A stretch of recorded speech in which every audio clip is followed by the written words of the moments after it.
Mike Mullen from MikeMullen.net. Sunday night, Loudon, New Hampshire Motor Speedway. Strange race. I agree with Jimmie Johnson. Can't figure out these guys. One weekend they're driving like crazy guys, Sonoma, Pocono. The next weekend they're driving like they're going for the Safe Driver Award. Well, relatively, at 140 or 150 miles an hour. Michigan, Loudon, it was a boring race until the last 20 miles, and then what was going on? Juan Montoya's in the wall. Clint Boyer said, hey, he got what he was deserved. Jeff Gordon, Montoya says he owes him one. Jeff got through the whole thing and finished fourth. After all the guys he ran into the grass and into the wall out there at Sonoma, I thought he was a goner for sure. He went straight to the front, had a good car. Not as good as Jimmie Johnson, who won the race, though. Jimmie Johnson, another win. I tell you, the guy may be one of the best drivers ever in NASCAR. I just wish Dale Sr. was around to give him a run for the money. I'd like to see how that would go down. We talked with Randy Bernard this morning, the guy who's running the IRL, the IndyCar Series. He's here to announce that there'll be an IndyCar race here next July in 2011. He's got a whole lot of plans. We talked to Mike Helton, the NASCAR official, about whether NASCAR would let the IRL run a doubleheader with the Sprint Cup. He said maybe so, but nobody's asked him yet. Well, I think somebody's going to ask him. Randy said he loved the idea. NASCAR, IndyCars, Cup, IndyCars the same weekend, same track. Hey, could work. And Randy sort of indicated that Gillian Zucker out there in California has been talking to him about that. He says a couple of tracks have expressed interest, sort of. A little murky about this thing. Of course, the IndyCar Series and NASCAR have been sort of at odds for years and years and years.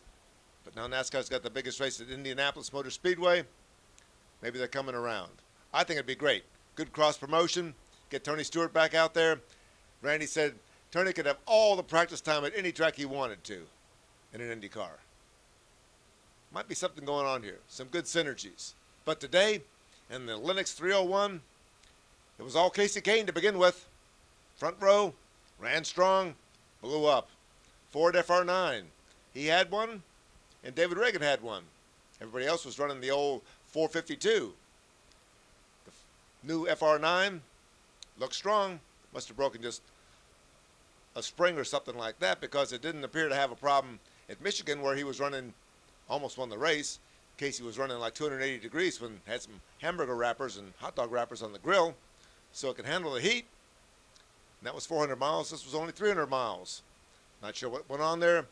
Ford people are awful upset, I think, about whatever's going wrong, and a lot of things seem to be going wrong. They weren't in the game again today. Don't know what the problem was. Montoya looked strong, ran a very heady game, ended up hard into the wall. I'm glad NASCAR's got some good safety devices on these cars. That was a nasty hit. Reed Sorensen dumped him big time.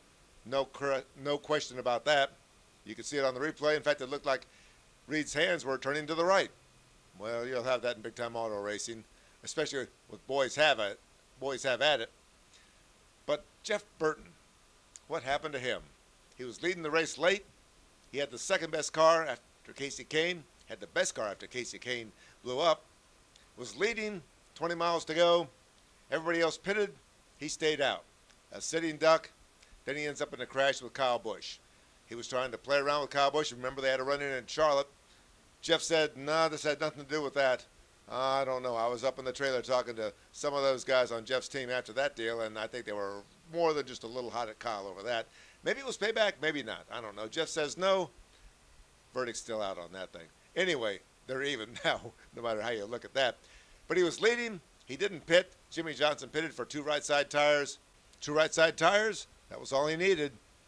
2 right-side tires beat no tires easily. Jimmie took the lead. Then Kurt Busch gave him the old bump and run with 7 to go. Jimmie was hot. Never seen Jimmie hot. He's very seldom hot.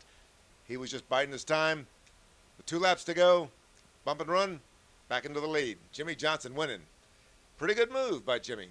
Number 5 this season in 17 starts. Number 52 of his career. Hey, the guy is really good. The guy is really good. What was really interesting was Tony Stewart versus Kurt Busch for second. Those 2 guys have a history. as Jeff Burton would say. And Tony nudged him up out of the way, accepted the blame, said, hey, it was my fault. Yeah, but Tony got second and Kurt didn't. And then they had to sit side by side in the media center and talk to the press. Two guys that really don't like each other that much, just had a little fierce run for second. Tony, of course, hasn't won in a while. Kurt's won twice already this year. They sucked it up. It was a classy performance. It was pretty interesting to watch. Better than some of the stuff on the racetrack. Like Jimmie Johnson says, I don't understand it. Crazy one week, mild the next. Whether we're mild this week, we go to Daytona. How crazy they're going to get down there. That's frightening to think about. Mike Wellhorn from MikeWellhorn.net. Sunday night, New Hampshire Motor Speedway, Jimmie Johnson beats Tony Stewart and Kurt Busch.